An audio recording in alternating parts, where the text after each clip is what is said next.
Inspectrice Lamalice! Inspectrice Lamalice! La loupe nous prépare un petit jeu et elle semble bien impatiente. Ah oui, excusez-moi, détective Leclerc. Aujourd'hui, j'ai un peu la tête dans les nuages. La tête dans les nuages? Qu'est-ce qui lui prend à la loupe? Elle ne connaît pas cette expression ou quoi? Je crois que si. Mais vous ne devinez pas? Vous donnez votre langue au chat, Leclerc. C'est vous qui ne comprenez rien, Lamalice. Vous feriez mieux de jeter un œil sur ces cartes.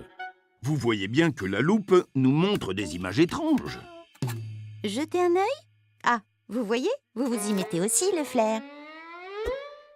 Cette enquête va nous donner du fil à retordre. Décidément, je ne comprends rien. Mais voyons, c'est le jeu, Leclerc.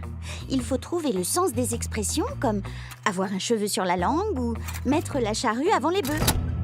Bon, si on pouvait se dépêcher un peu, j'ai faim, moi. Hein. Je mangerais un bœuf. Vous avez toujours eu les yeux plus gros que le ventre, Leclerc. Oh oui, je commence à comprendre.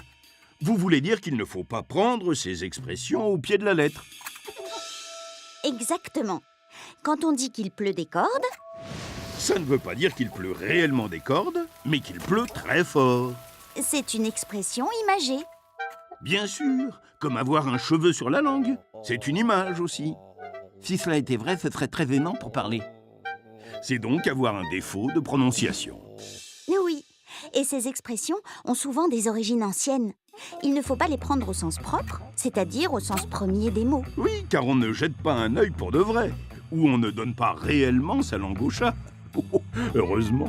On dit qu'on les utilise au sens figuré. Mettre la charrue avant les bœufs, c'est faire les choses dans le désordre. Brillante déduction, la malice. Ah, on peut dire que vous avez les pieds sur terre, vous.